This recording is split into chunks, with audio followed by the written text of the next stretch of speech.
আল্লাহ পাক মানুষের জন্য পথ সৃষ্টি করেছেন, পথ তিনি তৈরি করেছেন। আমরা দেখতে পাই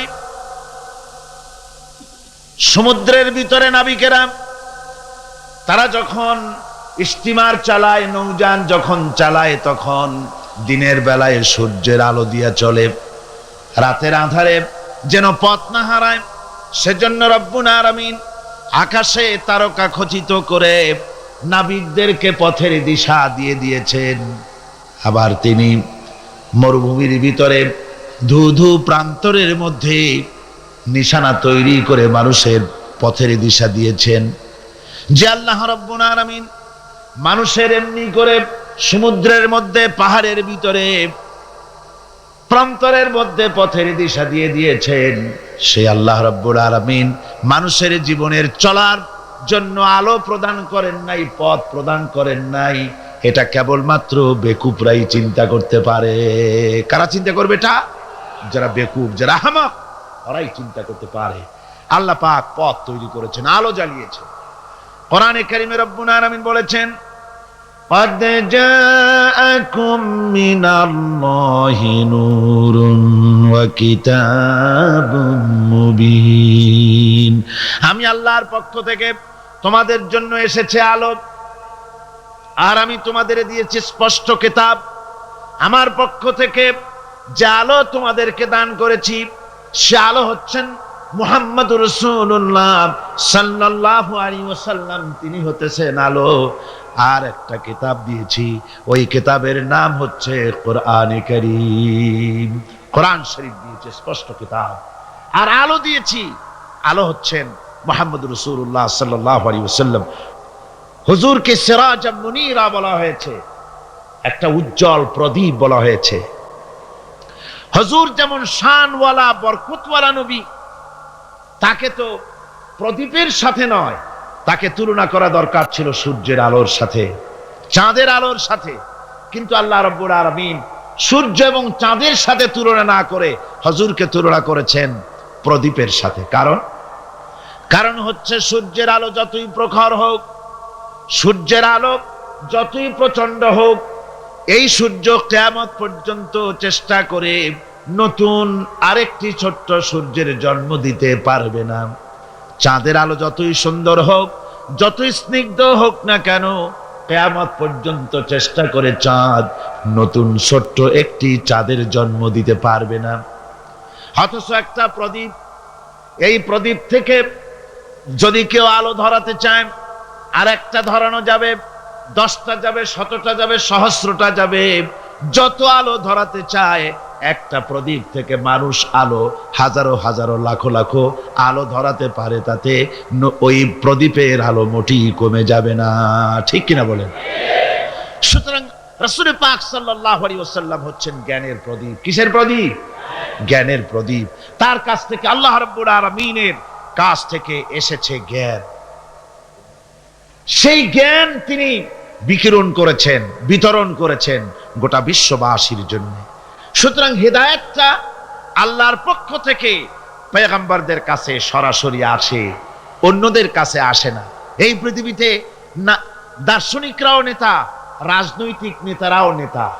যত নেতা আছে, দার্শনিক হোক আর রাজনৈতিক নেতা হোক, যত রকমের নেতা আছে, সমস্ত নেতারা কথা বলে মন মস্তিষ্ক দিয়ে, আন্দাজ এবং অনুমানের উপরে ভিত্তি করে অন্ধকারে ঢিল ছোড়ে।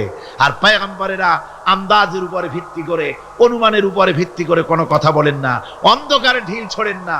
পর্যবেক্ষণ করে, চোখে দেখে, বিশ্বাসের ভিত্তিতে আল্লাহর পক্ষ থেকে যে কথা আসে, সেই কথাই দৃঢ়তার সাথে তারা পেশ করে থাকেন। আল্লাহ পাক তাদেরকে হেফাজত করেন। কে হেফাজত করেন? আল্লাহ সুবহানাহু ওয়া তাআলা। শয়তান হচ্ছে মোস্ট পাওয়ারফুল। শয়তানের এত বড় পাওয়ার, সে যে কোনো মুহূর্তে যে কোনো আলেম, যে কোনো পীর, যে কোনো সুফি, দরবেশ, হাজি, গাজী, যে কোনো ব্যক্তিকে ওয়াসওয়াসা দিতে পারে, প্রতারণা দিতে পারে, কিন্তু নবীদেরকে প্রতারণা দিতে পারে না।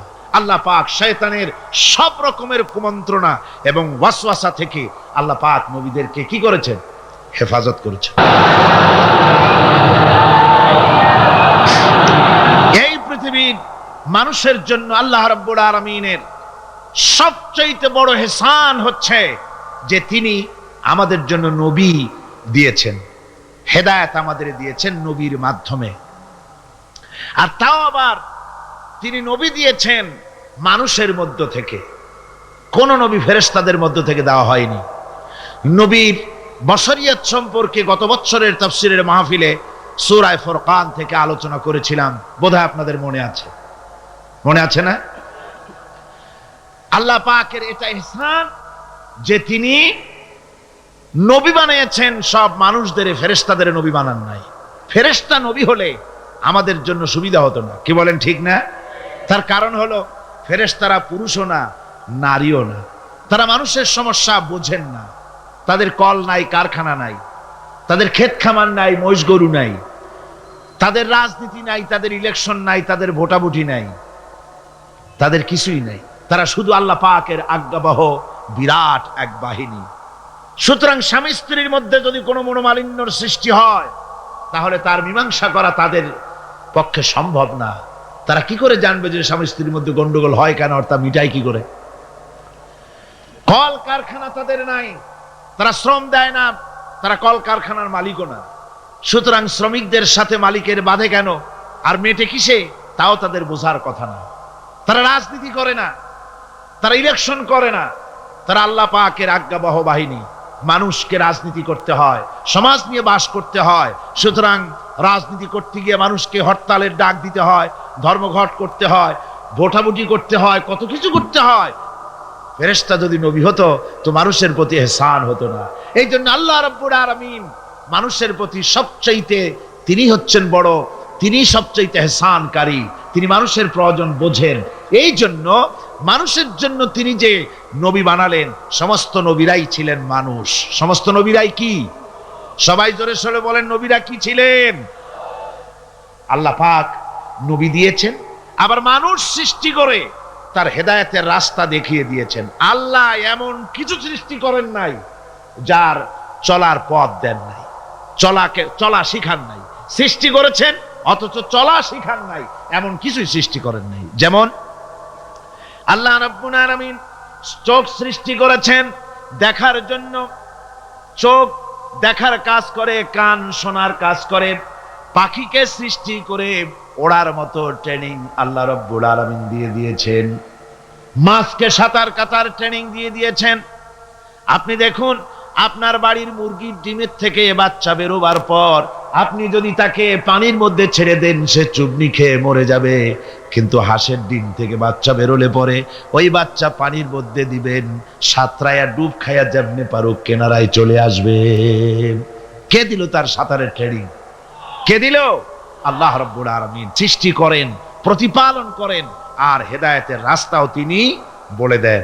তাই এই পৃথিবীতে সাধারণ নেতাদের সাথে আর নবীদের সাথে বিরাট পার্থক্য সূচিত হয়েছে, যেহেতু নবীদের মাধ্যমেই আল্লাহ পাক মানুষের চলার পথের দিশা দিয়েছেন। দুনিয়ার সব নেতারা কথা বলেন মস্তিষ্ক দিয়ে, চিন্তা করে কথা বলেন। আর পয়গম্বরেরা, আল্লাহ রাব্বুল আলামিন বলেছেন, মা ইয়ানতিকু আনিল হাওয়া ইন হুয়া ইল্লা ওয়াহিয়ুহা।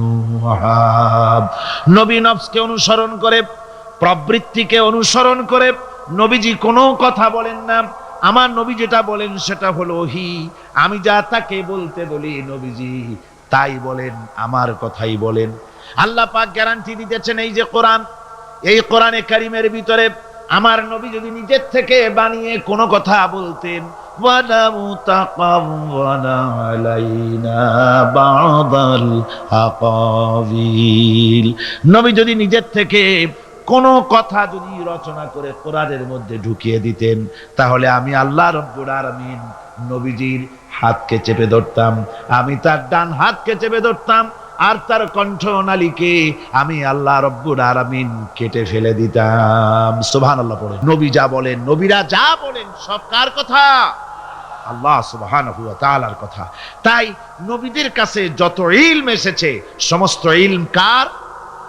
জোরে বলেন, সমস্ত ইলম কার? আল্লাহ পাকের। আল্লাহর পক্ষ থেকেই তাদের কাছে ইলম এসেছে। তাই হযরত ইব্রাহিম আলাইহিস সালাম তার পিতাকে ডেকে বলেছিলেন, ইয়া আবাতি ইন্নী ক্বাদ জাআনি মিনাল ইলমি মা লাম ইয়াতিকা ফাত্তাবি'নি আহদিকা সিরাতান সাবিয়্যা। হে আমার সম্মানিত পিতা, আমার কাছে এমন এক ইলম এসেছে, আমার কাছে এমন এক জ্ঞান এসেছে যে জ্ঞান আপনার কাছে নাই, যে জ্ঞান আপনার কাছে আসে নাই। সুতরাং আমার ইত্তেবা করুন, আমার অনুসরণ করুন, তাহলে আপনি সহজ সরল রাস্তাটি খুঁজে পাবেন। আমার কাছে যে জ্ঞান আসছে ওই জ্ঞান আপনার কাছে নাই। তার মানে আমার কাছে কিসের জ্ঞান আসছে? ওহির জ্ঞান। কিসের জ্ঞান? ওহির জ্ঞান। জ্ঞান হচ্ছে দুই প্রকার। জ্ঞান কয় প্রকার? একটা হচ্ছে ওহী ভিত্তিক জ্ঞান, আর একটা হচ্ছে গায়রে ওহী ভিত্তিক জ্ঞান। ওহী ভিত্তিক জ্ঞান হচ্ছে আল্লাহর, আর গায়রে ওহী ভিত্তিক জ্ঞান হচ্ছে কার? মানুষের। এই ওহী ভিত্তিক জ্ঞান যতদিন পৃথিবীতে আসে নাই ততদিন পর্যন্ত আবু জাহল, তার নাম ছিল আবুল হিকাম। কি নাম ছিল? আবুল হিকাম। মানে কি? বুদ্ধির বাপ। শুধু বুদ্ধি, শুধু জ্ঞানী না, শুধু বুদ্ধিজীবী না, বুদ্ধিজীবীর বাপ। আর যখন ওহী নাজিল হয়ে গেল আল্লাহর পক্ষ থেকে, তখন বুদ্ধির বাপ কি হয়ে গেল? আবুল হিকামটা কি হলো? আবু জাহল হয়ে গেল। সে তখন মূর্খের পিতা হয়ে গেল। আসল জ্ঞান এসে গেছে, আর আসল জ্ঞানের মালিক হচ্ছেন আল্লাহ সুবহানাহু ওয়া তাআলা। তিনি ইব্রাহিম আলাইহিস সালামের কাছে জ্ঞান তিনি পাঠিয়েছেন, হযরত লূতের কাছে তিনি জ্ঞান পাঠিয়েছেন, মুসা আলাইহিস সালামের কাছে তিনি জ্ঞান পাঠিয়েছেন। সমস্ত নবীদের কাছে আল্লাহর পক্ষ থেকে জ্ঞান এসেছে।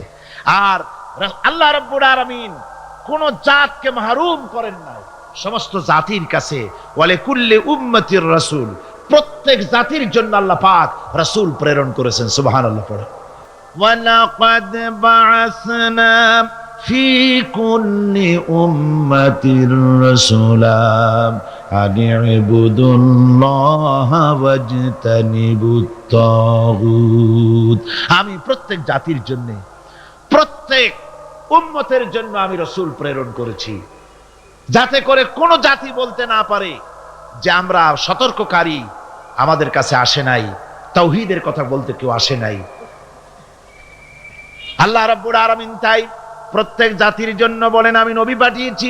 তারা দাওয়াত দিয়েছেন এক আল্লাহর গোলামি করো, এক আল্লাহর দাসত্ব করো, তিনি ছাড়া তোমাদের কোনো ইলাহ নাই, তিনি ছাড়া তোমাদের কোনো মাবুদ নাই, উপাস্য নাই, তারই গোলামি জীবনের সকল ক্ষেত্রে করো। এভাবে করে আল্লাহ পাক যুগে যুগে নবী প্রেরণ করেছেন। এই নবী পাঠাবার উদ্দেশ্য কি সেটা কোরআনে কারীমে আল্লাহ পাক বলছেন। নবী পাঠাবার উদ্দেশ্য হচ্ছে আলিফ লাম রা কিতাবুন আনজালনাহু ইলাইকা লিতুখরিজান নাসা মিনাজ যুলুমাতি ইলান নূর। এই কিতাব আমি তোমার প্রতি অবতীর্ণ করেছি। কেন? লিতুখরিজান নাসা মিনাজ যুলুমাতি ইলান নূর। পয়গম্বরদের আগমনের উদ্দেশ্যই ছিল যে তারা পৃথিবীর মানব মণ্ডলীকে পঞ্জীভূত অন্ধকারের ভেতর থেকে টেনে বের করে আলোর দিকে নিয়ে আসবে। কোথায় নিয়ে আসবে? আলোর দিকে নিয়ে আসবে। পঞ্জীভূত অন্ধকার কি? অন্ধকার হচ্ছে মানুষের তৈরি করা মতবাদ।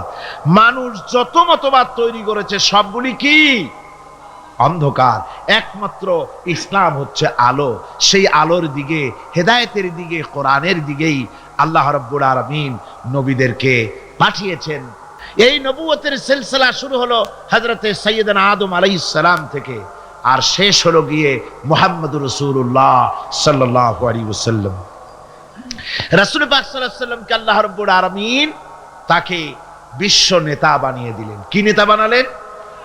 বিশ্ব নেতা, ইমামুল মুরসালিন। সমস্ত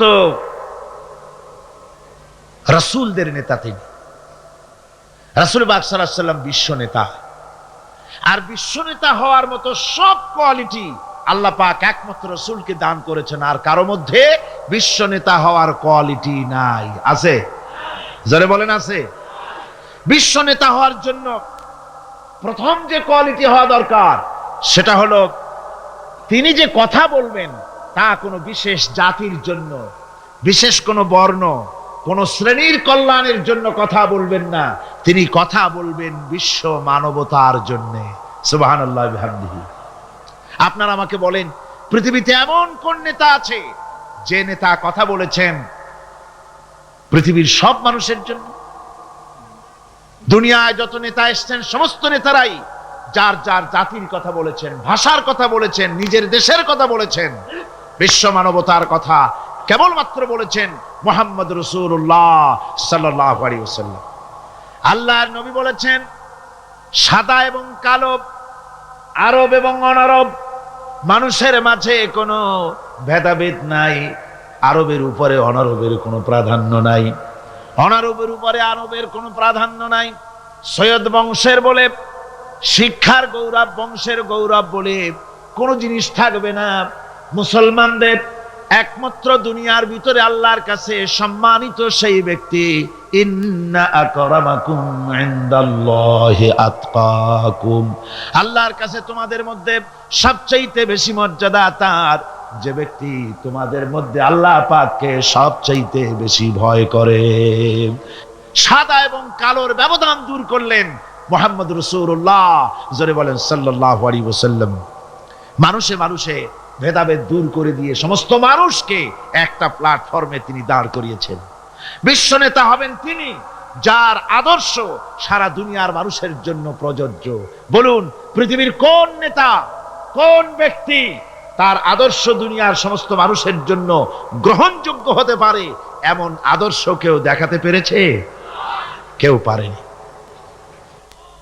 3 নম্বরের যে কোয়ালিটি প্রয়োজন তা হচ্ছে তার দেওয়া আদর্শ কোনো গণ্ডির ভিতরে সীমাবদ্ধ থাকবে না, বরং তা পৃথিবীর সব জায়গায় ছড়িয়ে পড়বে।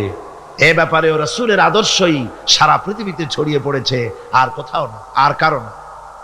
চতুর্থ, বিশ্বনেতা হওয়ার জন্য আরেকটি কোয়ালিটি এমন, যেটা হচ্ছে যে তিনি আদর্শ দিয়েই ক্ষান্ত হবেন না, নিজের জীবনে তা বাস্তবায়িত করে পৃথিবীর সামনে পেশ করবেন। কোন নেতা আছে যে জীবনে কার্যকরী করে দেখায়া মানুষের সামনে বলতে পেরেছে? আমরা যত নেতাদের ইতিহাস জানি, জীবনী জানি, আমরা দেখেছি তাদের চরিত্র 2 রকমের, তাদের ক্যারেক্টার 2 রকমের। একটা হচ্ছে পার্সোনাল ক্যারেক্টার, আর একটা হচ্ছে পাবলিক ক্যারেক্টার। একটা মানুষের কাছে দেখাবার চরিত্র, আর একটা হচ্ছে ব্যক্তিগত চরিত্র, ঠিক কিনা? তারা বলেন, আমরা যা বলি সেইটা শোনো, আমি যা করি তা দেখতে যাও না। এই হচ্ছে ওদের কথা। মুহাম্মদ রাসূলুল্লাহ সাল্লাল্লাহু আলাইহি ওয়াসাল্লাম হচ্ছেন সেই মহান নেতা যিনি বলেছেন, ও আমার সাহাবীরা, ও আমার স্ত্রীরা, তোমরা দিনের আলোতে আমার মধ্যে যা কিছু দেখতে পাও আর রাতের বেলায়ও যা কিছু আমার মধ্যে দেখতে পাও, সব কথাগুলি তোমরা মানুষের কাছে খুলে বলে দাও। সুবহানাল্লাহ। হযরতে আয়েশা সিদ্দিকা রাদিয়াল্লাহু তাআলা আনহার খেদমতে কিছু সাহাবায়ে কেরাম এসে বলেছিলেন, হুজুর, বলেছিলেন, মা বলুন তো হুজুর সাল্লাল্লাহু আলাইহি ওয়াসাল্লামের চরিত্রটা কেমন? আপনি তো সব সময় কাছে বেশি থাকার সুযোগ পান, চরিত্র আপনারই ভালো জানার কথা, বলুন হুজুরের চরিত্র কেমন? হযরত আয়েশা বলেছিলেন, তোমরা কি কোরআন পড়তে জানো? তারা বললেন, হ্যাঁ, আমরা কোরআন পড়তে জানি। হযরত আয়েশা বলেন, কোরআনে কারীম যদি পড়তে জেনে থাকো তাহলে রাসূল পাক সাল্লাল্লাহু আলাইহি ওয়াসাল্লামের চরিত্র জানার জন্য আমার কাছে কেন এলে? যেটা কোরআন শরীফে পড়েছো তার বাস্তব নমুনা যদি দেখতে চাও তাহলে আল্লাহর নবী মুহাম্মদুর রাসূলুল্লাহর দিকে তাকাও। তিনি হচ্ছেন কোরআনে কারীমের মুজাসসাম নমুনা। এই যে কোরআন, এটা কয় পারা? 30 পারা। এই 30 পারা কোরআনের বাস্তব চিত্র যদি কেউ দেখতে চায় তাহলে রাসূল পাক সাল্লাল্লাহু আলাইহি ওয়াসাল্লামের 23 বছরের নবুয়তের জীবন দেখুক। সুবহানাল্লাহ। এইখানে তো সব লেখা আছে, এখানে সব লেখা আছে। এটা হলো থিওরি। প্র্যাকটিক্যাল যদি কেউ দেখতে চায় কোরআন, তাহলে হুজুরকে দেখতে হবে। কারে দেখতে হবে? পা থেকে শুরু করে মাথা পর্যন্ত, নবুয়তের প্রথম দিন থেকে শুরু করে শেষ নিঃশ্বাস পরিত্যাগ করার সময়টুকুন পর্যন্ত রাসূল পাক সাল্লাল্লাহু আলাইহি ওয়াসাল্লাম কোরআনকে নিজের জীবনের উপরে বাস্তবায়িত করে মানুষের সামনে তুলে ধরেছেন। সুবহানাল্লাহ, সুবহানাল্লাহ। এই জন্য আল্লাহর নবীর চরিত্রের সার্টিফিকেট দুনিয়ার কোন নেতার চরিত্রের সার্টিফিকেট তাদের বইয়ের ভিতরে নাই, ধর্মগ্রন্থের ভিতরে নাই। একমাত্র কোরআনের ভিতরে, কোরআনের বাহক যিনি ছিলেন, কোরআনের ধারক যিনি ছিলেন, তার চরিত্রের সার্টিফিকেট আল্লাহ কোরআনের মধ্যে ঢুকাই দিয়েছেন। রব্বুল আলামিন বলেন, ওয়া ইন্নাকা লাআলা খুলুকিন আযীম। নবী হে, আপনি হচ্ছেন পূত পবিত্র চরিত্রের উপরে প্রতিষ্ঠিত। সুবহানাল্লাহ। আল্লাহ পাক বলেন, তোমাদের রাত আর দিনের বেলায় নিদ্রা যাওয়া, এবং এটাই হচ্ছে তার অনুগ্রহ। রাত আর দিনের নিদ্রা যাওয়ার পরে আমার অনুগ্রহ অর্থাৎ রিজেক তালাশ করার জন্য শরীরের ভিতরে, মনের ভিতরে, হাত পায়ের মধ্যে কর্মের উদ্দীপনা আমি তোমাদের দিয়ে দেই। মহাবিজ্ঞানী আল্লাহ রাব্বুল আলামিনের এই বিশাল কুদরত এবং দয়া, যে মানুষকে তিনি ক্লান্তি দূর করার জন্য তিনি ঘুম দিয়েছেন, আলহামদুলিল্লাহ বলি। অনেক মানুষ আছে ঘুমাইতে পারে না, ঘুমাবার জন্য ফেনার গান খায়, ঘুমাবার জন্য ভেলিয়াম খায়, সিরাক্সিন খায়, রিল্যাক্সিন খায়, কত অক্সিজেন, অক্সিজেন, কত কিছু খায়, তারপরেও ঘুম আসে না। এই ঘুম যার আসে না, বিরাট নিয়ামত থেকে বঞ্চিত। ঘুম একটি নিয়ামত, আলহামদুলিল্লাহ বলি, বিশাল নিয়ামত ঘুম। আল্লাহ যে সমস্ত নিয়ামত আমাদের জন্ম থেকে শুরু করে এ পর্যন্ত বডির মধ্যে দিছেন, মৃত্যুর আগে আল্লাহ যেন একটিও কেড়ে না নেন, বলি আমিন। আল্লাহ রাব্বুল আলামিনের পরে বলেন, وَجَعَلْنَا اللَّيْلَ لِبَاسًا وَجَعَلْنَا النَّهَارَ مَعَاشًا। আর রাতকে করেছি আচ্ছাদন, আবরণ, দিনকে রুজি কামাবার জন্য ব্যবস্থা করে দিয়েছি। দিনের বেলা রুজি কামাবেন, দিনের বেলায় ঘুমায় থাকবেন না। বহুত মানুষ আছে সকাল বেলায় ঘুম দিল, 12টা 1টা বাজে গেল। উর্দুতে ছোটবেলায় পড়েছিলাম, জিসনে সোয়া উসনে খোয়া, যে ঘুমাইলো সব সর্বনাশ করলো। অসময় ঘুমানো, অসময় ঘুমানো সর্বনাশ হয়ে যাবে সব। এই জন্য আল্লাহ পাক বলেছেন, দিনটারে বানাইছি রুজি কামাবার জন্য। রুজি কামাও, রুজি কামানো এটা একটা ইবাদত। রুজি কামানো কি? হালাল রুজি কামাবেন, ইবাদত। আপনি যে আপনার স্ত্রীকে একটা ব্লাউজ কিনে দেন, কাপড় চোপড়, প্রয়োজনীয় কসমেটিক্স কিনে দেন, আপনি যে বাজার ঘাট করেন, সব হালাল পয়সা যদি হয়, সাদকা দেওয়ার মতো সমান সওয়াব হবে। রুজি কামাইতে হবে, এটা আল্লাহ পাকের হুকুম, রুজি কামাও। ফাইদা কুদিয়াতিস সালাত ফান্তাশিরু ফিল আরদ ওয়াবতাগু মিন ফাদলিল্লাহ। সুবহানাল্লাহ বলে। নামাজ যখন শেষ হয়ে গেল, ফাইদা কুদিয়াতিস সালাত, নামাজ যখন শেষ হয়ে গেল, ফান্তাশিরু ফিল আরদ, তখন জমিনে ছড়িয়ে পড়ো আর আমার অনুগ্রহ, রিস্ক অনুসন্ধান করো। সুবহানাল্লাহ। মসজিদে বসে বসে খালি তসবিহ টিপতে থাকো না, কাজের সময় কাজ করো। অফিস থেকে বলে আসছে জোহরের নামাজ পড়তে যাই, জোহরের নামাজ পড়িয়ে তারপর নফল পড়া শুরু করছে, এরপরে দোয়া দুরূদ পড়া শুরু করছে। 1 ঘন্টা অফিসের সময় নষ্ট করেছেন। ফরজ নামাজ, সুন্নত নামাজ পড়তে যতটুকু লাগবে, এর থেকে বেশি সময় নিলে বেতন হালাল হবে না।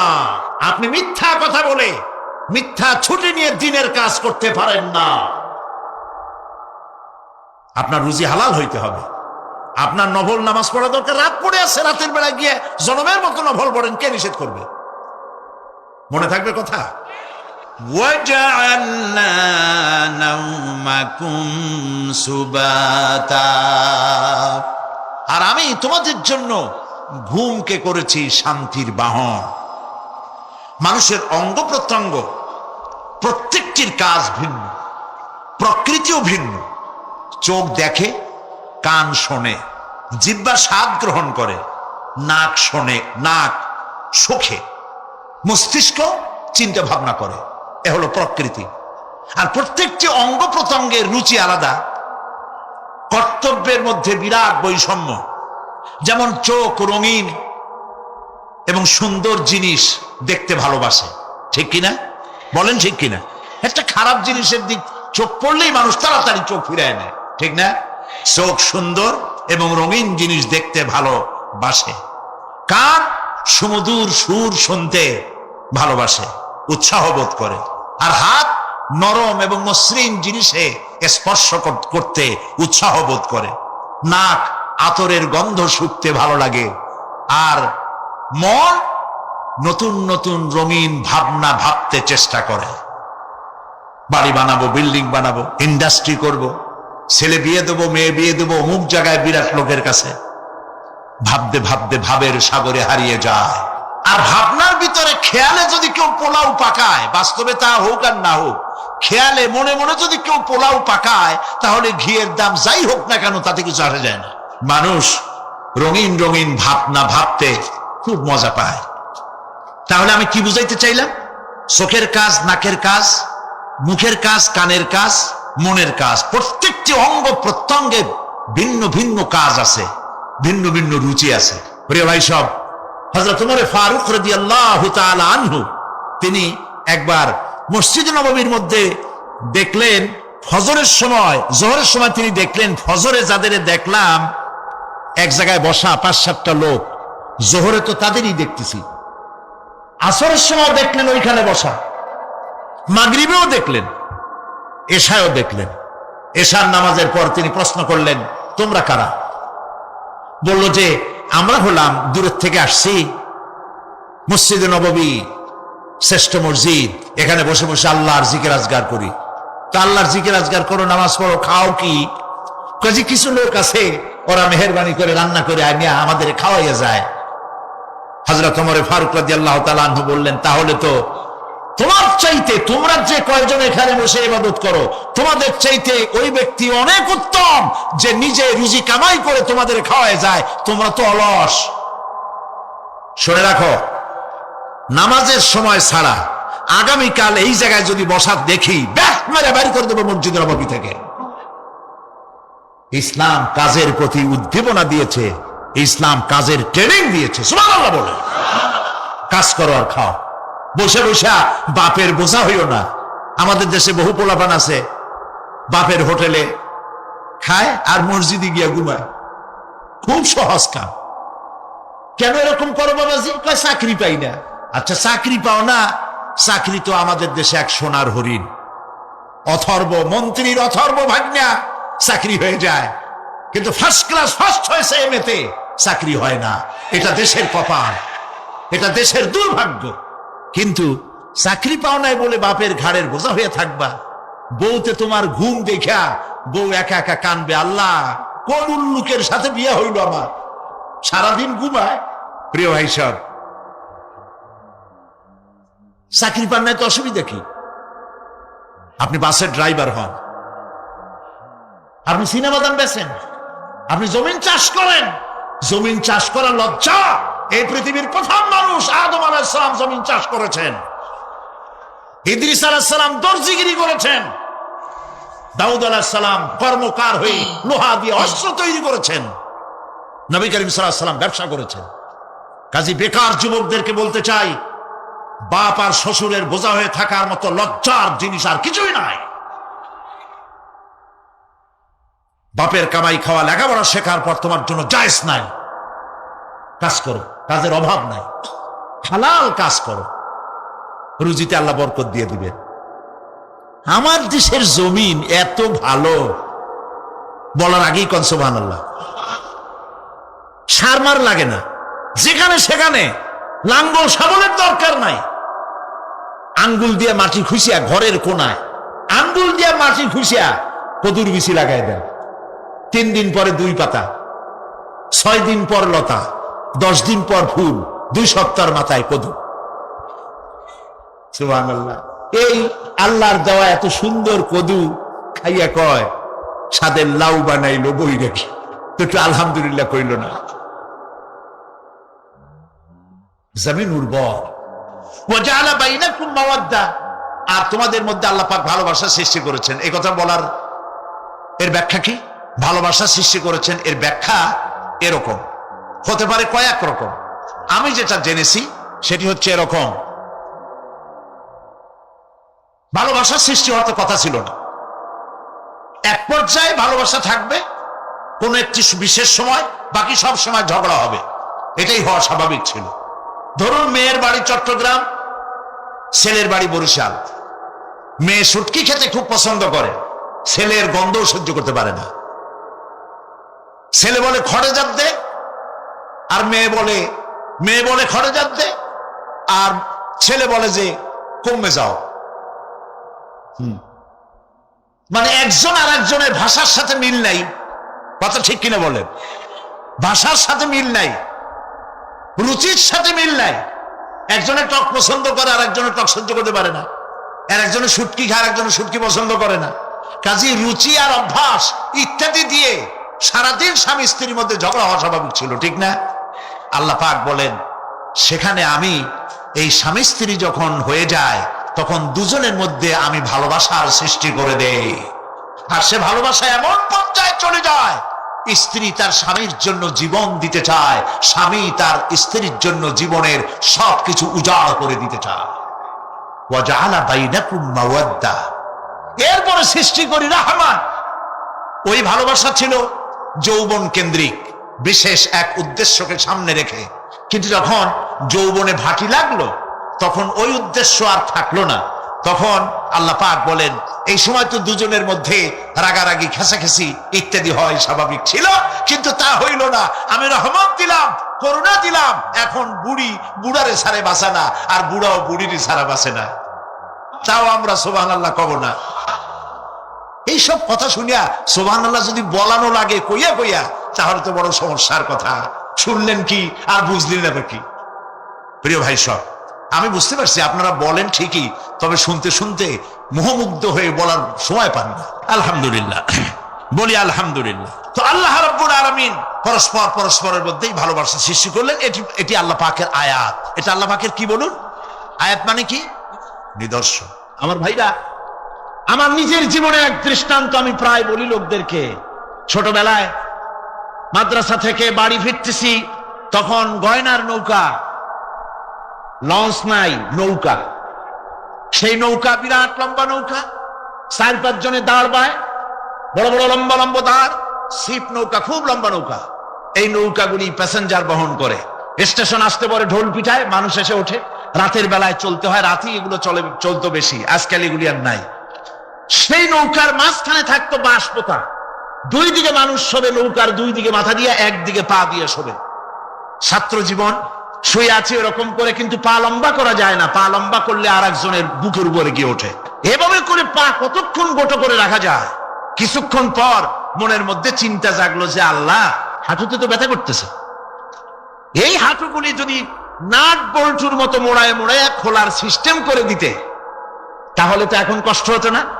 ব্যাগের মধ্যে ভরিয়া বালিশের কাজে হতো, ঠ্যাংও ব্যথা করতো না। ছাত্র হলে যত চিন্তা মাথার মধ্যে আসে, এইসব চিন্তা, কেলুর মধ্যে একটা মুড়ি পেঁয়াজ হলে ভালো হইতো, এইসব চিন্তা করতেছে। চিন্তা করে করে এক ফাঁকে ঘুম এসে গেল। সকালবেলায় নৌকা যখন ফিরেছে স্টেশনে, ঘুম ভেঙে গেল যাত্রীদের চিৎকারে। একজন বলছে আমার মানি ব্যাগ চুরি হয়েছে, আর একজন বললো আমার হ্যান্ড ব্যাগ গেছে, আর একজন বলছে আমার ব্রিফ কেস গেছে, চোরে নিয়ে গেছে। ওরা তো যার যার হারানো জিনিস নিয়ে ব্যস্ত।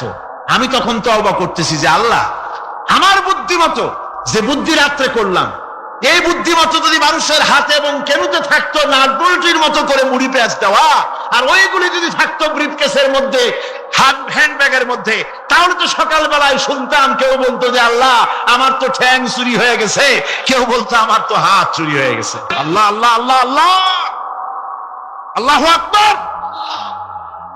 আল্লাহ সুবহানাহু ওয়া তাআলা কি সুন্দর করে তৈরি করেছেন। এত হাল তারা মিন ফুতুর, আমার সৃষ্টি নৈপুণ্যতার ভেতরে কোনো ভুল দেখতে পাও? কোনো ভুল পাবে না। আমার সৃষ্টি নৈপুণ্যতার ভেতরে কোনো ভুল নাই। সুবহানাল্লাহি ওয়া বিহামদিহি, সুবহানাল্লাহি ওয়া বিহামদিহি। এত সুন্দর করে আল্লাহ সুবহানাহু ওয়া তাআলা মানুষ সৃষ্টি করলেন। খালাকাল ইনসান আল্লামাহুল বায়ান, তিনি মানুষকে কথা বলা শিখিয়েছেন, তিনি মানুষকে সৃষ্টি করেছেন এত সুন্দর করে, চামড়া দিয়ে, সুন্দর করে চোখ দিয়ে, চুল দিয়ে, মুখ দিয়ে, কি সুন্দর করে বানিয়েছেন সুবহানাল্লাহ। দেখুন, পায়ের তালুর চামড়া একরকম, তলার চামড়া আর এক রকম, বুকের চামড়া একরকম, পিঠের চামড়া আর এক রকম, ঠিক কিনা কর? পায়ের উপরের যে চামড়া, ওই চামড়াটা যদি পায়ের তলায় হতো 2 দিনও হাঁটা যেত না, প্রতি সপ্তাহে 3 বার করে হাফসুল করা লাগতো। কোন ঠিক কিনা?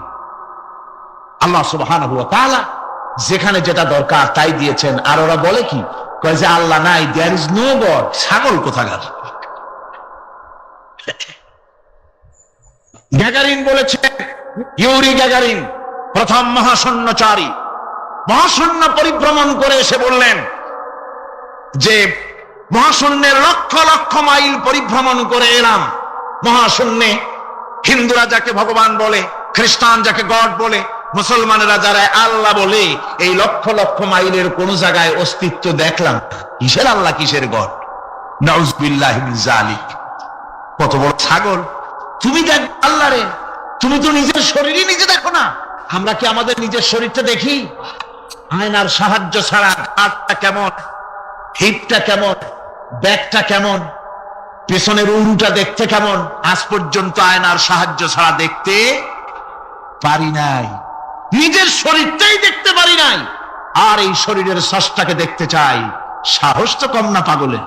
আল্লাহ সুবহানাহু ওয়া তাআলা তিনি মানুষকে সৃষ্টি করেছেন, কত সুন্দর করে তিনি বানিয়েছেন। একবার লক্ষ্য করে দেখো, শুকরিয়া আসবে আল্লাহর দরবারে, মাথা নত হয়ে আসবে। কি সুন্দর করে আল্লাহ পাক বানিয়েছেন। মানুষের শরীরে কিডনি লাগবে 2টি, কিডনি লাগবে 1টা। কিডনি কি? কিডনি হচ্ছে আপনার পেশাবকে ছেঁকে বের করে দেয়, একটা দারুণ জিনিস আপনার শরীরের জন্য। কিডনি যদি ইনঅ্যাক্টিভ হয়ে যায়, হাত পায়ে পানি এসে হাত পা ফুলে আপনি মৃত্যুর দিকে এগোতে থাকবেন। এই কিডনি, এই ছাকনি মাত্র 1টা হলে চলে, কিন্তু আল্লাহ পাক ছাকনি, এই কিডনি দিয়েছেন 2টো। কটা দিলেন? 2টো। একটা যদি কখনো ডিসঅর্ডার হয়ে যায়, আর একটা দিয়ে যেন আমার বান্দা কাজ চালায় নিতে পারে। সুবহানাল্লাহ বিহামদিহি, সুবহানাল্লাহ। চোখ তো একটা হলেও হয়, কিন্তু আল্লাহ চোখ দিলেন 2টো। কটা দিয়েছেন? 2টো চোখ দিয়েছেন, 2টো কান দিয়েছেন। আমি অবাক হয়ে গিয়েছি যখন আমার ছেলের চিকিৎসা চলতেছিল সিঙ্গাপুর মাউন্ট এলিজাবেথ হসপিটালে। 4টা অপারেশন হয়েছে। আমার ছেলে কারিবুল মত, একেবারে মৃত্যুর দুয়ারে চলে গিয়েছিল। 7টি অপারেশন, 40 ব্যাগ রক্ত লেগেছে। 2.5 ফিট তার ইন্টেস্টাইন কেটে ফেলেছে, 2.5 ফিট খাদ্যনালী কেটে ফেলে দিয়েছে। আমি ডাক্তারকে জিজ্ঞেস করলাম, সার্জনকে, 2.5 ফিট তার খাদ্যনালী তুমি কেটে ফেললে, তা আমার এই ছেলে খেয়ে হজম করবে কি করে? তার খাওয়াটায় প্রবলেম হবে না? ডাক্তার আমাকে যা বলল, শোনা মাত্র আমার চোখে পানি এসে গেল। ডাক্তার বলল, তুমি জানো না, আমি তো মাত্র 2.5 ফিট কেটেছি। তোমার স্রষ্টা, এই পৃথিবীর স্রষ্টা মানুষ যিনি সৃষ্টি করেছেন, প্রত্যেক মানুষের পেটের ভিতরে এই খাদ্যনালীকে রব্বুল আলামিন 22 ফিট লম্বা করেছেন। আমি তো মাত্র 2.5 ফিট কেটেছি। কোন প্রয়োজনে যদি কাটতে কাটতে আরো কাটা হয়, 10 ফিটও কাটা হয়, কষ্ট হবে না। সুবহানাল্লাহ বিহামদিহি। তার শ্বাস নেওয়ার জন্য, প্রশ্বাস নেওয়ার জন্য কি ব্যবস্থা আল্লাহ পাক করেছেন। হার্ট, মানুষের হার্ট বিট হচ্ছে, এটাকে হার্ট বিট যেটা হয়, সংকোচন সম্প্রসারণ। এই যে মানুষ, ডাক্তাররা বলে রোগী হার্ট অ্যাটাক করেছে, হার্ট অ্যাটাক করেছে। হার্ট অ্যাটাক করবে, অ্যাটাকটা কি? অ্যাটাকটা হচ্ছে সংকোচন সম্প্রসারণ, সংকোচন সম্প্রসারণ, এরকম হচ্ছে। হঠাৎ করে এটা অ্যাটাক করলো, আর যদি ছেড়ে না দেয়, এটাই অ্যাটাক করা, এটাই তার জীবনটা শেষ হয়ে যাওয়া। ডাক্তাররা বলেছেন যে মানুষের শরীরের সবকিছু চিন্তা করে, গবেষণা করে বহুত কিছু বুঝেছি, কিন্তু হার্টটা এরকম পাঞ্চিং কেন করে, এই জিনিস আজও পর্যন্ত আমাদের মাথায় ঢোকে নাই। সুবহানাল্লাহ। আল্লাহ পাক কি সুন্দর করে এই পাঞ্চিং এর মাধ্যমে, হার্ট যেভাবে করতেছে, এই পাঞ্চিং এর মাধ্যমে সমস্ত শরীরের রক্তগুলি পা থেকে শুরু করে মাথা পর্যন্ত সব ছড়িয়ে দেওয়া হচ্ছে, এভাবে এভাবে ছড়িয়ে দেওয়া হচ্ছে, যাতে করে মানুষ জীবিত থাকে, শরীরের রক্ত গরম থাকে, হিম শীতল হয়ে মানুষ যেন মারা না যায়। এই জন্য আল্লাহ সুবহানাহু ওয়া তাআলা এত সুন্দর ব্যবস্থা করেছেন। এক সময় আঘাত পেয়ে অনেকগুলি রক্ত যদি পড়ে যায়, মানুষ রক্ত শূন্যতায় মরবে না, আবার খানিকটা রক্ত রিজার্ভ থাকে, আল্লাহ পাক রিজার্ভ করে রাখেন। স্পঞ্জের ভিতরে পানি থাকলে উপর থেকে টের পাওয়া যায়, ওরকম খানিকটা রক্ত আল্লাহ শরীরের ভিতরে রিজার্ভ করে গেছেন। এই জন্য বড় বড় ডাক্তাররা, বড় বড় ডাক্তার, বড় বড় বিজ্ঞানী কখনোই নাস্তিক হয় না। এইসব দৃশ্য দেখে তারা মনে করে নিশ্চয়ই একজন কেউ আছেন যিনি এগুলি তৈরি করেছেন, এগুলি এমনে এমনে হয় নাই। যিনি তৈরি করেছেন তিনি কে? তিনি হচ্ছেন আল্লাহ সুবহানাহু ওয়া তাআলা। তিনি এগুলি সৃষ্টি করেছেন, তিনি এগুলি তৈরি করেছেন। ওই আল্লাহ পাকের কাছেই আমাদের সকলকেই ফিরে যেতে হবে। আল্লাহ রাব্বুল আলামিন তিনি বলছেন, আমি মানুষ সৃষ্টি করেছি। খালাকাল ইনসানা আল্লামাহুল বায়ান। মানুষ সৃষ্টি করেছি, শুধু মানুষকে সৃষ্টি করি নাই, আমি আবার তার জোড়াও তৈরি করে দিয়েছি। মানুষ একা একা না, পৃথিবীতে সব জোড়ায় জোড়ায় তৈরি করেছি। উদ্ভিদের মধ্যে জোড়া তৈরি করেছি, প্রাণী জগতের মধ্যে জোড়া তৈরি করেছি। এই দুনিয়ার ভিতরে যা কিছু আছে, উদ্ভিদ হোক আর মানুষ হোক, প্রাণী জগৎ হোক, সবগুলিকে আমি আল্লাহ জোড়া বানাইছি। জোড়ায় জোড়ায় নর এবং নারী সবগুলোর মধ্যে করে দিয়েছি। ওয়া মিন আয়াতিহি আন খালাকা লাকুম মিন আনফুসিকুম আজওয়াজান লিতাসকুনু ইলাইহা ওয়া জাআলা বাইনাকুম মাওয়াদ্দাতান ওয়া রাহমা। আল্লাহ রাব্বুল আলামিন বলেন, আমার অগণিত নিদর্শনের ভিতরে এটাও একটি নিদর্শন যে আমি তোমাদের থেকে তোমাদের জোড়া তৈরি করেছি, তোমাদের স্ত্রীদেরকে তৈরি করেছি, যাতে করে তোমরা তাদের কাছে শান্তি পাও। আর তোমাদের মধ্যে ভালোবাসা সৃষ্টি করেছি, মহব্বত সৃষ্টি করে দিয়েছি। আর পরিণত বয়সে এই মহব্বতকে আমি আল্লাহ করুণার সহৃদয়তায় পরিণত করে দেই। তোমার থেকে তোমার জোড়া নারী সৃষ্টি করেছি, স্ত্রী। সেই স্ত্রীর কাছে তুমি তোমার স্বস্তি শান্তি ফিরে পাবে। আর যখন বৃদ্ধ হয়ে যাবে তখন এই ভালোবাসাটা আমি করুণা আর মহব্বতের মধ্যে পয়দা করে দেই। এর দ্বারা এই ভালোবাসা এবং মহব্বতের মাধ্যমে সন্তান সন্ততি পৃথিবীতে আসে, নাতি আসে, পৌত্র আসে, পৌত্রী আসে। এভাবে করে আত্মীয় স্বজন পরিবেষ্টিত অবস্থায় দুনিয়ায় মানব বংশ আমি এভাবে করে বৃদ্ধি করি। আর এরপরে মানব সৃষ্টি করে মানুষকে এক পরিবেশ সৃষ্টি করে দিয়ে তাকে কথা বলারও আমি ভাষা শিখিয়েছি। আল্লামাহুল বায়ান। মানুষকে আমি কি শিক্ষা দিয়েছি? কথা বলতে আমি শিক্ষা দিয়েছি। কথা বলার কারণে মানুষ মানুষ, আর কথা বলতে পারে না বলে মানুষের সাথে পশুর সাথে এই বিরাট পার্থক্য। পশু কথা বলতে পারে না, মানুষ কথা বলতে পারে। কথা বলা হচ্ছে মানুষের একটা বিশেষ বৈশিষ্ট্য। আরে বায়ান শব্দের অর্থ শুধু কথা নয়, বায়ান শব্দের অর্থ হচ্ছে চেতনা, বুদ্ধি, অনুভূতি, প্রজ্ঞা, মেধা, চিন্তা, বিবেচনা, ইচ্ছা শক্তি, প্রতিরোধ শক্তি, এ সবগুলি বায়ানের ভিতরে সীমাবদ্ধ। যে আমি বায়ান শিক্ষা দিয়েছি, তার মানে এতগুলি জিনিস আমি তোমার মধ্যে আমি সৃষ্টি করে দিয়েছি মানুষের মধ্যে। এরপরে এ বায়ান একটি শিক্ষা। শিক্ষা বলতে বোঝায়, এই শিক্ষাটা আল্লাহ সবাইকে দিয়েছেন। মাছ সাঁতার কাটতে পারবে, পাখি আকাশে উঠতে পারবে। পাখিকে আল্লাহ ওড়ার ক্ষমতা দিয়েছেন। মুরগির বাচ্চা ডিমের থেকে বের করে পানির মধ্যে ছেড়ে দিবেন, ও সাঁতার কাটতে পারবে না। আপনি আমারে কোন মুরগির ডিমের ভিতরে মুরগির বাচ্চা, হাঁসের ডিমের ভিতরে হাঁসের বাচ্চা, সে কি করে বোঝে ডিমের কোন অংশ পাতলা? সেই অংশটা সে অপারেশন শুরু করে দেয়। সে কিন্তু সব জায়গায় ঠোকায় না। ওই ডিমের পর্দার ভিতরে একটা অংশ আছে পাতলা, সামান্য পাতলা। সেই পাতলা অংশ সে ঠুক করে একটুখানি অপারেশন করে, পর্দাটা ফেটে যায়, সেখান থেকে সে বেরিয়ে আসে। কে শিখালো যে এই জায়গায় ঠুক করে আওয়াজ কর, বেরোতে পারবি? কে শিখালো? আল্লাহ পাক শিক্ষা দিয়েছেন। এটা বায়ানের অন্তর্গত। মানুষকে দিয়েছেন বায়ান, ওকে দিয়েছেন শিক্ষা। হাঁসের বাচ্চা পানির ভিতরে ছেড়ে দিলে ওকে সাঁতার কাটতে হবে, কে শিখালো? আল্লাহ পাক। বাতাসে পাখিরা উড়ে বেড়ায় ডানা মেলে।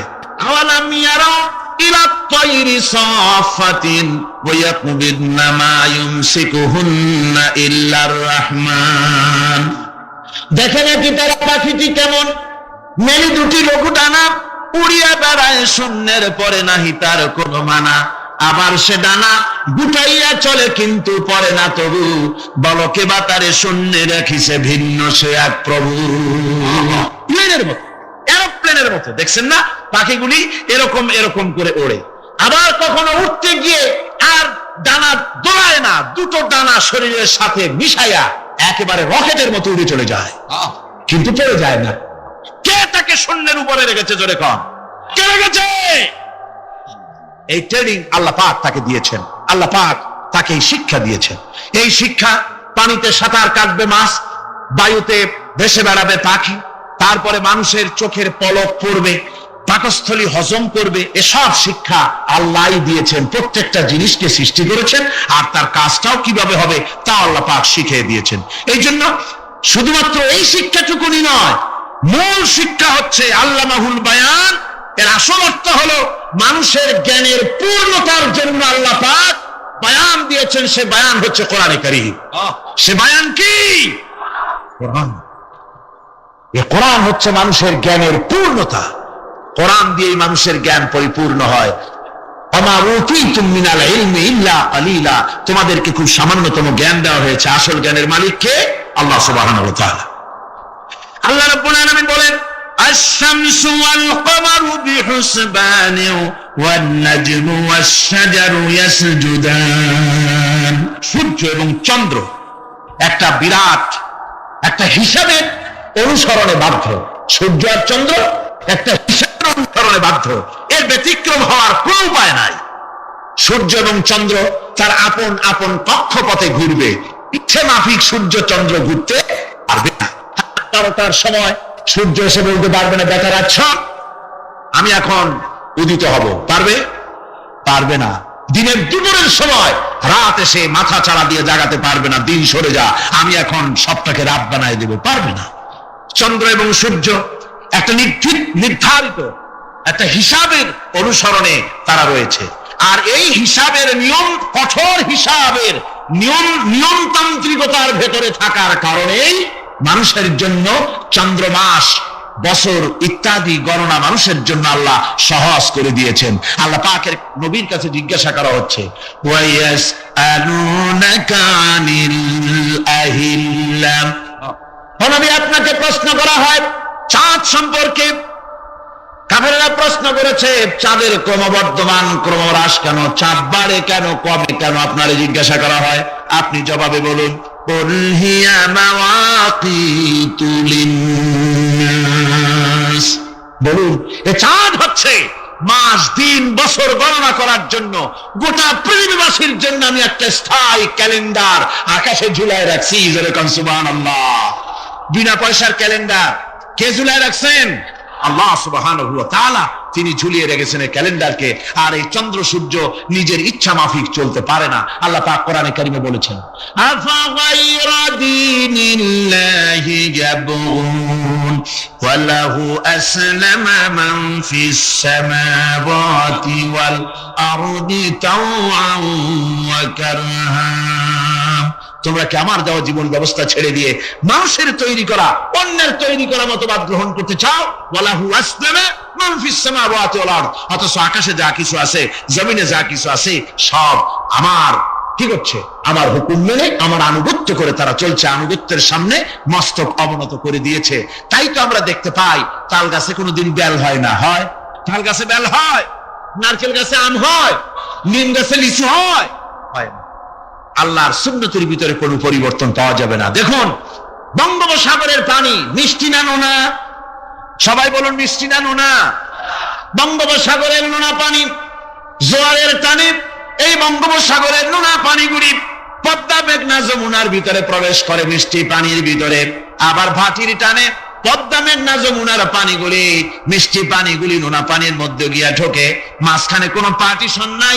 নোনা পানি মিষ্টি পানির এলাকাকে নোনা বানাতে পারে না, আবার মিষ্টি পানিগুলি গিয়া নোনা পানিগুলিরে মিষ্টি বানাইতে পারে না। কার হুকুম পালন করে? কার হুকুম? النجم والشجر يسجدان والسماء رفعها ووضع الميزان। তারকা, বৃক্ষরাজি সব সেজদায় রত। তারাই সেজদা দেয় কারে? কারে সেজদা দেয়? চাঁদ সেজদা করে কাকে? সূর্য করে কাকে? গাছপালা করে কারে? আল্লাহ পাককে সেজদা করে সবাই। সমস্ত সৃষ্টি জগতের কাজ হলো তিনটা। সৃষ্টি জগতের কাজ কয়টা? তিনটি কাজ। একটা কাজ হচ্ছে সৃষ্টি জগৎ মহান আল্লাহর উদ্দেশ্যে সিজদা করবে, তার হামদ করবে, তার তাসবিহ করবে। তিনটা কাজ, সিজদা করবে, হামদ করবে, তাসবিহ করবে। এই তিনটা কাজ হচ্ছে সৃষ্টি জগতের। গোটা পৃথিবীর সবকিছু আল্লাহ পাককে সিজদা করছে। কোরআনে কারীমে রব্বুল আলামিন বলেন, ওয়ালিল্লাহি ইয়াসজুদু মান ফিস সামাওয়াতি ওয়াল আরদি তাওআন ওয়া কারহান ওয়া যিলালুহুম বিল গুদুওয়ি ওয়াল আসাল। আল্লাহ পাক বলেন, আকাশে যা কিছু আছে, জমিনে যা কিছু আছে, সব কিছু আমার সেজদা করে। এমনকি গাছগুলি, গাছও আমার সেজদা করে। গাছগুলি সকাল বেলায় গাছের ছায়া সকাল বেলায় আর বিকাল বেলায় নিজের ছায়া লম্বা করে দিয়ে আমার সামনে সেজদায় পতিত হয়ে যায়। গাছগুলি আমাকে সেজদা করে, তারকা সমূহ, চন্দ্র সূর্য সব আমাকে সেজদা করে। ওয়ালিল্লাহি ইয়াসজুদু মা ফিস সামাওয়াতি ওয়া মা ফিল আরদ মিন দাব্বাতিন ওয়াল মালাইকাতু ওয়া হুম লা ইস্তাকবিরুন। আকাশ এবং জমিনে যা কিছু আছে আমার সিজদা করে। আমার সিজদা থেকে কেউ অহংকার করে না, অহমিকতা করে না। আমার সিজদা থেকে কেউ ফিরে যায় না, সবাই আমাকে সিজদা করে। সুতরাং ও মানুষ, আমার দরবারে সিজদায় মাথা নত করে দাও। সবগুলি আমার সামনে সিজদা করতেছে। আলাম তারা আন্নাল্লাহা ইয়াসজুদু লাহু মান ফিস সামাওয়াতি ওয়া মান ফিল আরদ ওয়াশ-শামসু ওয়াল কামারু ওয়ান নুজুমু ওয়াল জিবালু ওয়াশ-শাজারু ওয়াদ-দাওয়াবু ওয়া কাসীরুম মিনান নাস। আল্লাহ পাক বলছেন, আকাশ এবং জমিনে যা আছে সব আমাকে সেজদা করছে। চাঁদে, সূর্যতে, গাছপালায়, পাহাড় পর্বতে, সবকিছু, সমস্ত প্রাণী জগৎ পর্যন্ত, চতুষ্পদ জন্তুগুলি পর্যন্ত আমি আল্লাহকে সেজদা করে। সুবহানাল্লাহ। আল্লাহ রাব্বুল আলামিন এবার বলেন, ওয়াল আরদা ওয়াদাহা লিল আনাম ফিহা ফাকিহাতু ওয়ান নাখলু যাতুল আকমাম। আল্লাহ পাক বলছেন, পৃথিবীকে তিনি সমস্ত সৃষ্টির জন্য পৃথিবী বানিয়েছেন। আনাম, আনাম শব্দের অর্থ হচ্ছে জীব, জানদার। যত জানদার আছে সমস্ত জানদারদের জন্য আল্লাহ পাক এই পৃথিবীকে বানিয়েছেন। অর্থাৎ যাদের প্রাণ আছে, প্রাণী সময়ের জন্য আল্লাহ যা সৃষ্টি করেছেন সেটা হলো এই পৃথিবী। এই পৃথিবী ছাড়া অন্য কোথাও কোন প্রাণী বসবাসের উপযোগী করে আল্লাহ তৈরি করেন নাই। এই পৃথিবীটা কি আল্লাহ পাক প্রাণীদেরকে বসবাসের উপযোগী করে তৈরি করেছেন। তারপরে বলছেন, পৃথিবীতে তৈরি করলাম, এরপরে আমি তাদের সমস্ত খাবার দাবারের ব্যবস্থাও করেছি। খেজুরগুলিকে আমি প্যাকেট করে তোমাদের সামনে দিয়েছি, আচ্ছাদন দিয়ে দিয়েছি। খেজুরের কথা এখানে বলা হয়েছে। শুধু খেজুর, খেজুর নয়, খেজুর, আঙ্গুর, বেদানা, আপেল, যত খাবার আমাদের সামনে আল্লাহ দিয়েছেন সমস্ত খাবারগুলি প্যাকেট করা। জোরে বলেন, কি করা? প্যাকেট করা। কি মহব্বত করে আল্লাহ দিয়েছেন। কলা বলেন, তাল বলেন, বেল বলেন, সব খাবারগুলিকে আল্লাহ পাক প্যাকেট করে মানুষের সামনে হাজির করেছেন। কারণ ওয়ালাকাদ কাররামনা বানি আদমা, যেহেতু আদম সন্তানকে আমি সম্মানিত করেছি, তাই আদম সন্তানের সামনে, ভদ্র সম্মানিত মেহমানের সামনে যত খাবার দিলাম সব খাবারগুলিকে আমি গুছিয়ে সুন্দর করে সাজিয়ে আমি কভার করে তোমার সামনে পেশ করেছি। ওয়াল হাবযুল আসফি ওয়ার রাইহান। এরপরে দানা দিয়েছি, ভুসি দিয়েছি।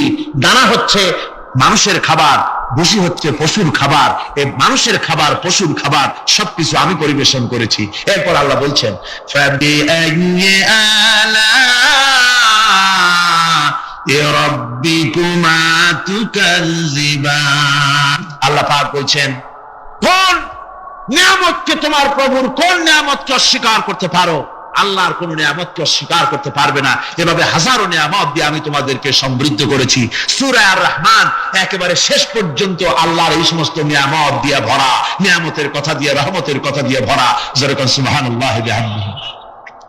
এই কোরআন, যে কোরআন আল্লাহ আমাদের শিক্ষা দিলেন, এই কোরআন অনুযায়ী দয়া করে যে কোরআন দিলেন, যাতে অর্থনীতি আছে, সমাজনীতি আছে, রাজনীতি আছে, যাতে মানুষের পারিবারিক জীবন আছে, সবকিছু যে কোরআনে আছে, এই কোরআন দিয়ে রাসূলুল্লাহ একটা সমাজ তৈরি করেছিলেন, যেখানে চুরি ছিল না, ডাকাতি ছিল না, জেনাবে বিচার ছিল না।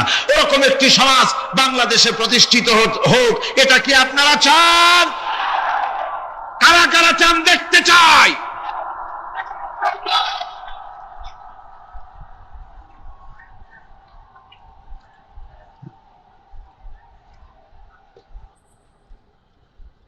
আলহামদুলিল্লাহ, সবাই কোন আলহামদুলিল্লাহ। আদব রক্ষা করুন, আদব রক্ষা করুন, তাড়াতাড়ি বসুন, তাড়াতাড়ি। আলহামদুলিল্লাহ। আমি বুঝছি ওই এক বুড়ি আছাড় খেয়ে পড়ে গেছিল, বললো যে পড়লাম যখন তো উঠতে হবে। অথবা একটা সাপ দেখেছেন, সাপ প্রথম চোখ দিয়ে দেখলেন, চোখ, এই চোখের ভিতরে আপনার 130 মিলিয়ন লাইট রিসেপ্টর আছে, অর্থাৎ বিভিন্ন দৃশ্যকে, ছবিকে ক্যাচ করার মতো 130 মিলিয়ন লাইট রিসেপ্টর গ্রহণযোগ্য মেশিন রয়েছে চোখের ভিতরে। চোখ দিয়ে সাপ দেখলেন, চোখের ভিতরে রয়েছে আবার অসংখ্য তার, এই অসংখ্য তার ব্রেনের সঙ্গে জুড়ে দেওয়া আছে। চোখ সাপ দেখলো, 70 মাইল বেগে প্রতি ঘন্টায় এই খবর তড়িৎ প্রবাহের মতো মস্তিষ্কের ভেতরে চলে গিয়েছে। মস্তিষ্ক সঙ্গে সঙ্গে ডিসিশন দিচ্ছে, দৌড় মারো, অথবা লাঠি হাতে নাও, অথবা যে কোনো একটা পজিশন তাকে সাথে সাথে সিদ্ধান্ত দিয়ে দিচ্ছে। জোরে বলেন সুবহানাল্লাহ।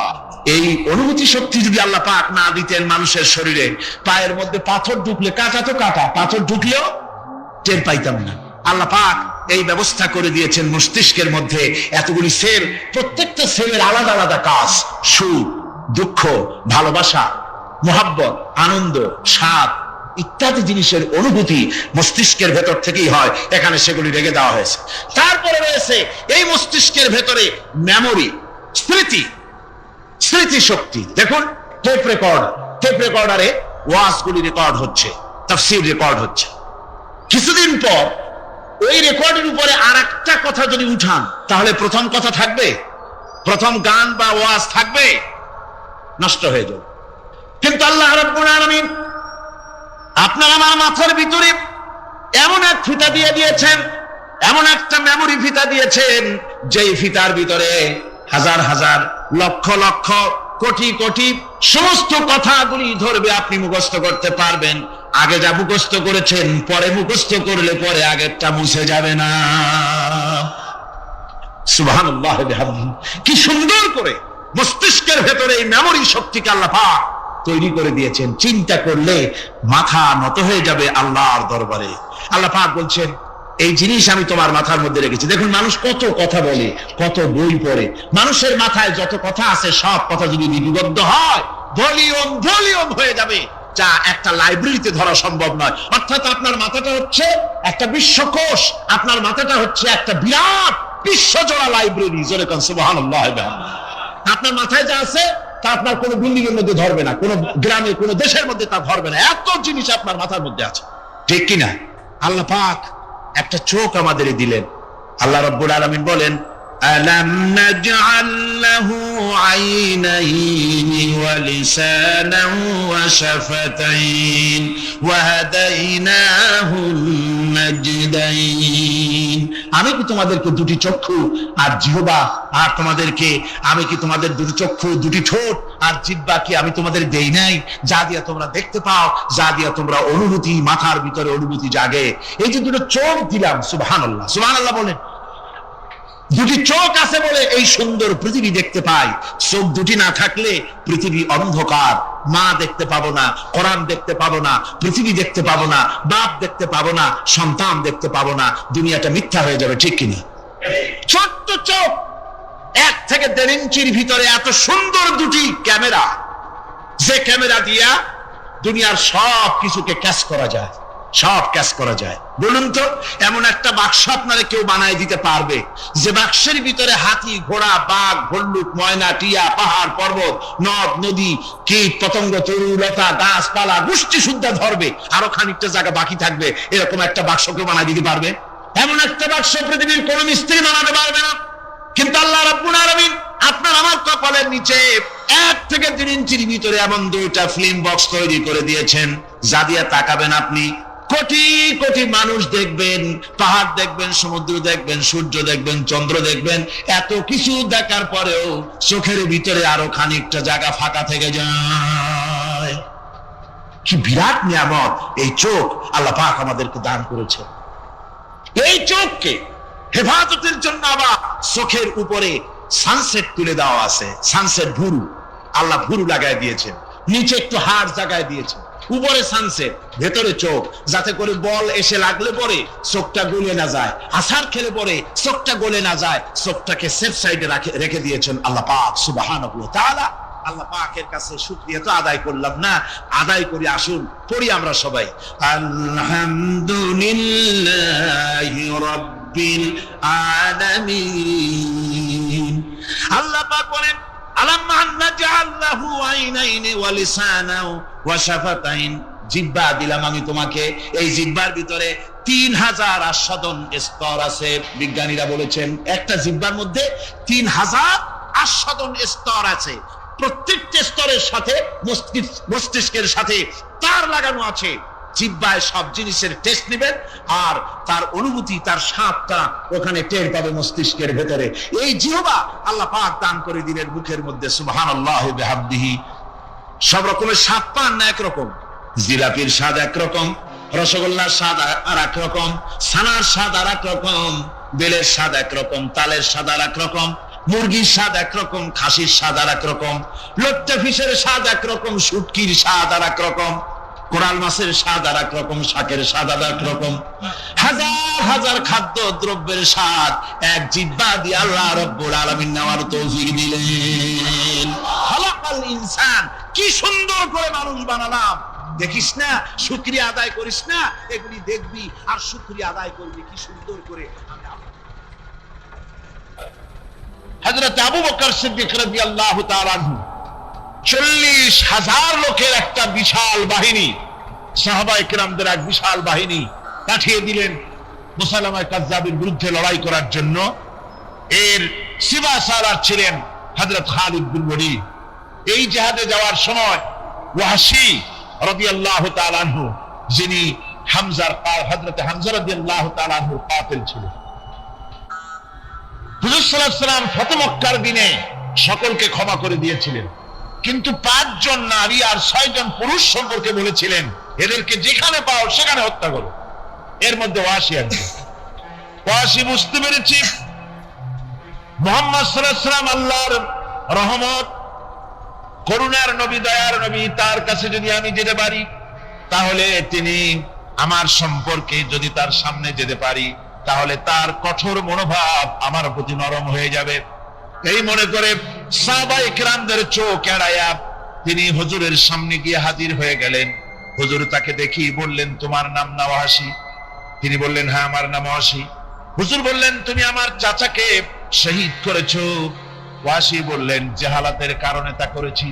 হুজুর বললেন, কেমনে শহীদ করেছো আমার চাচাকে, আমার একটু শোনাও। ওয়াহশী বলতে লাগলেন, আমি বল্লম দিয়ে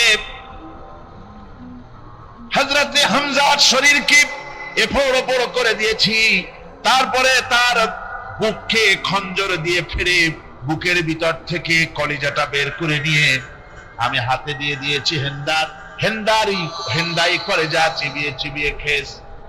রাসূল পাক সাল্লাল্লাহু আলাইহি ওয়াসাল্লাম, হাদিস শরীফে এসেছে, ওয়াহশীর বর্ণনা যখন তিনি শুনতেছিলেন রাসূলের চোখ থেকে তখন পানি পড়ে দাড়ি মোবারক ভিজে ভিজে পড়তেছিল। ঘটনা শোনার পর রাসূলুল্লাহ বললেন, ওয়াহশী তুমি কি চাও? ওয়াহশী বললেন, আমি ইসলাম কবুল করতে চাই। হুজুর তাকে মুসলমান বানালেন। বললেন, তুমি মুসলমান হলে কিন্তু সব সময় তুমি আমার সামনে আসবে না, তার কারণ তোমাকে দেখলে পরে আমার মনের ভিতরে আমার চাচার কথা মনে উঠে যাবে।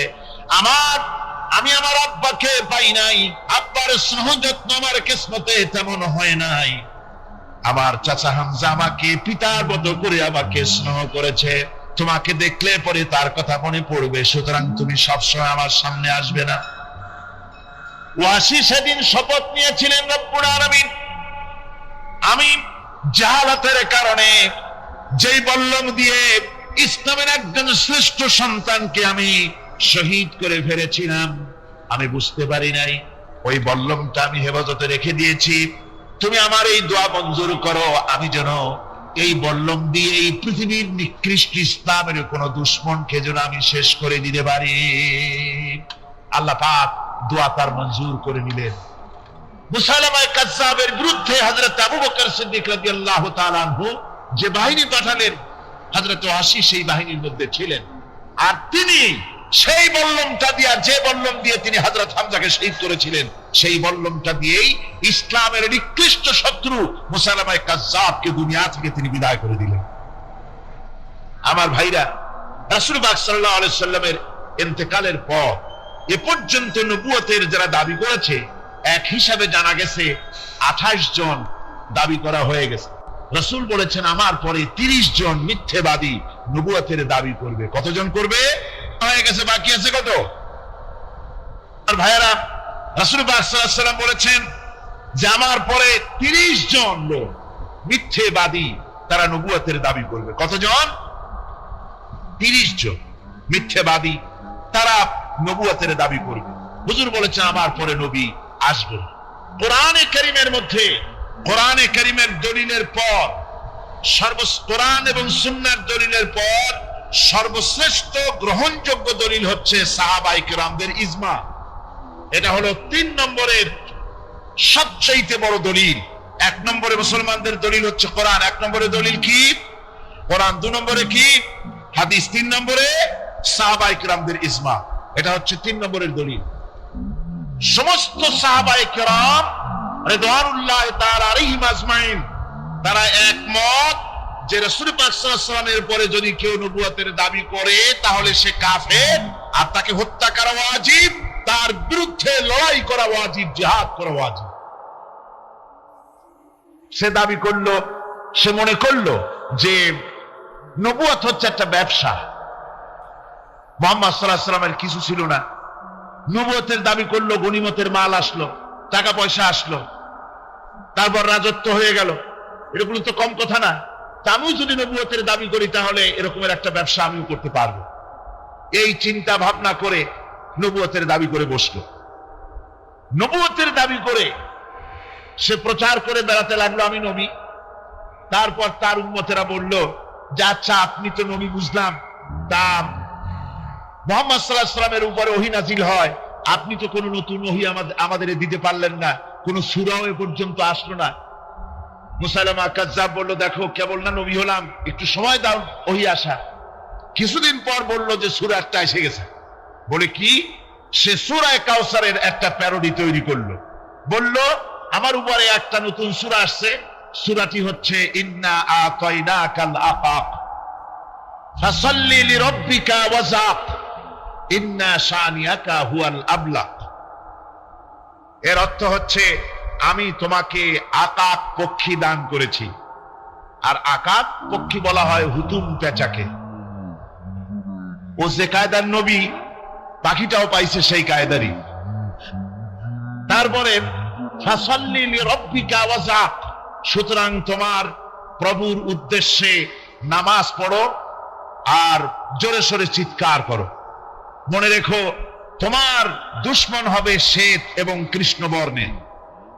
এর না আছে কোনো গোড়া, না আছে এর মাথা, না আছে এর কোনো অর্থ, না আছে কিছু। এই জাতীয় সূরা দেখিয়া উম্মতেরা বলল কি যে আশ্চর্য কথা, মুহাম্মদ সাল্লাল্লাহু আলাইহি ওয়াসাল্লামের উপরে যে সূরা নাজিল হয়েছে তা পড়তে কত সুন্দর, কত ভাব গম্ভীর। আরে কি একটা সূরা নাজিল হলো, তারা নিজেরা বলা কওয়া করলো। আর একবার ধরলো মুসাইলামাকে, তারা বলল মুহাম্মদ সাল্লাল্লাহু আলাইহি ওয়াসাল্লাম তাকে তার উম্মতেরা তাদের বাগানে নিয়ে যায়। মিলে পড়ে যে বাগান থেকে তিনি যান, গাছে খোরমা না থাকলে খোরমা হয়ে যায়। কোন পানি শূন্য কুয়ার কাছ থেকে গেলে তার বরকতে কুয়ায় পানি চলে আসে। তো আপনি এরকমের কিছু আমাদের দেখান। বললো আমাকেও তোমরা এভাবে নিয়ে যাও। তখন তাকে নিয়ে যাওয়া হলো। দেখলো উম্মতেরা যে এমনই পোড়া কপালে এক নবী তাদের ভাগে পড়ছে, যে বাগান দিয়ে যায় গাছে খোরমা থাকলে খোরমা পড়িয়ে যায়, নষ্ট হয়ে যায়। আর কোন পানিওয়ালা কুয়ার কাছ থেকে হাঁটলে সে কুয়া থেকে পানিও শেষ হয়ে যায়। এরপরে তার সাহস বাড়লো। মুসাইলামা কাযযাব রাসূল পাক সাল্লাল্লাহু আলাইহি ওয়াসাল্লামের কাছে এক চিঠি লিখলো। সে চিঠির ভাষা ছিল মিন মুসাইলামা রাসূলিল্লাহ ইলা মুহাম্মাদুর রাসূলুল্লাহ সালামুন আলাইকুম আম্মা বাদ ফাইন্নী আশরাকতু ফিল আমর ওয়া ইন্না লানা নিসফাল আরদ ওয়া লিকুরাইশিন নিসফাল আরদ ওয়ালাকিন্না কুরাইশান কওমান ইয়াতাদুন। সে চিঠি লিখলো যে মুসাইলামা আল্লাহ রাসূলের পক্ষ থেকে নাউজুবিল্লাহ মুহাম্মদ সাল্লাল্লাহু আলাইহি সাল্লামের কাছে এই চিঠি পাঠানো হচ্ছে।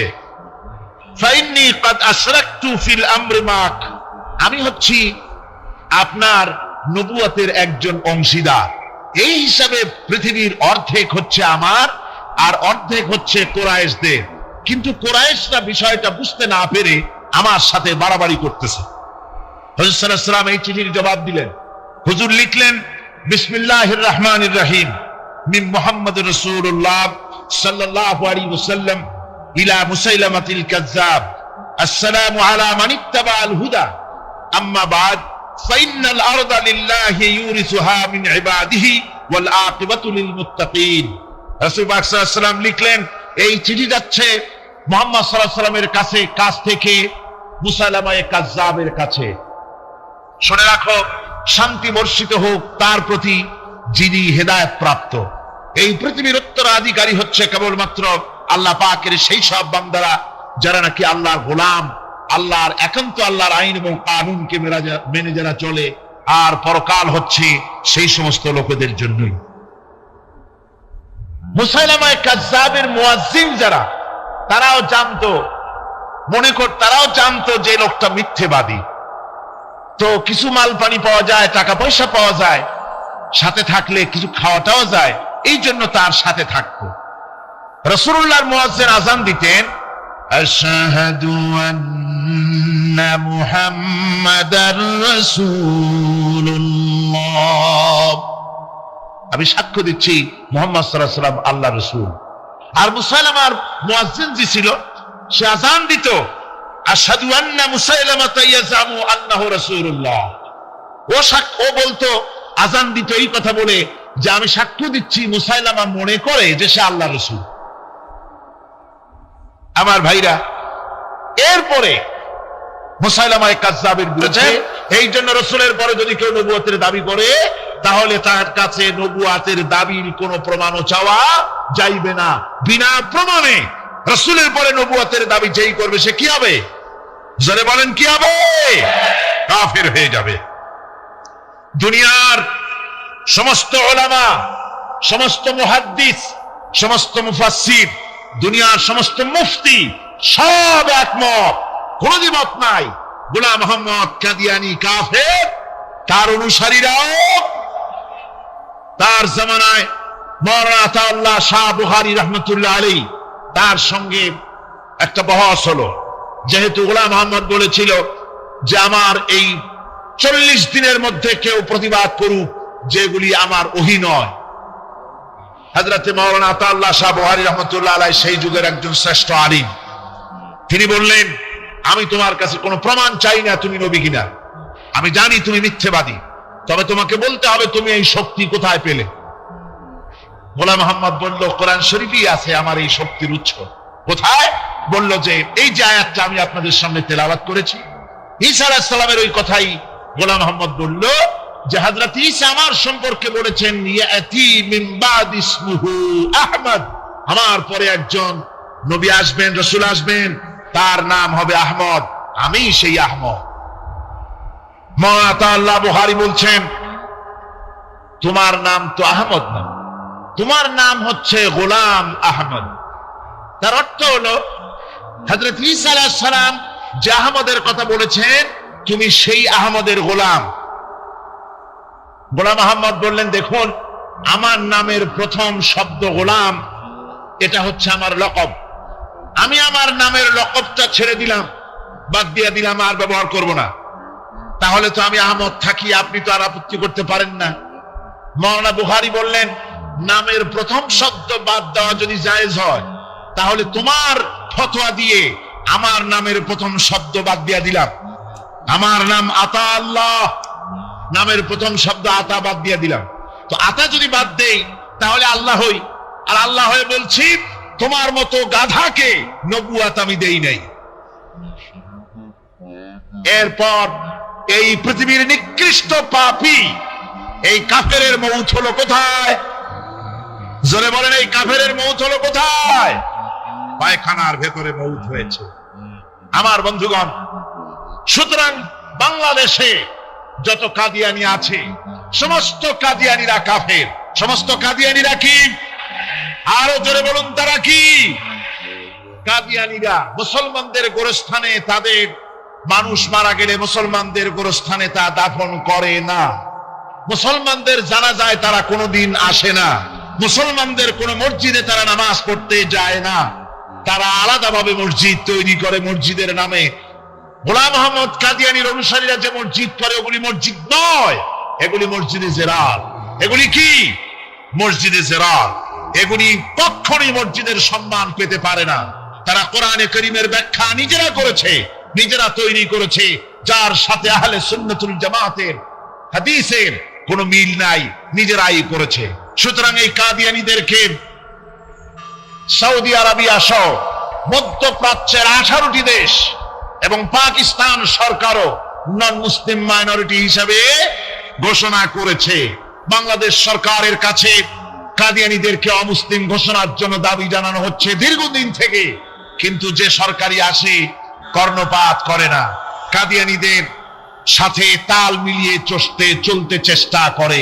আর এই তাল মিলিয়ে চল, আল্লাহ পাক বলছেন, স্মরণ করো সেই সময়ের কথা যখন ঈসা আলাইহিস সালাম, মারিয়াম পুত্র ঈসা, তিনি বলেছিলেন, হে বনি ইসরাইল,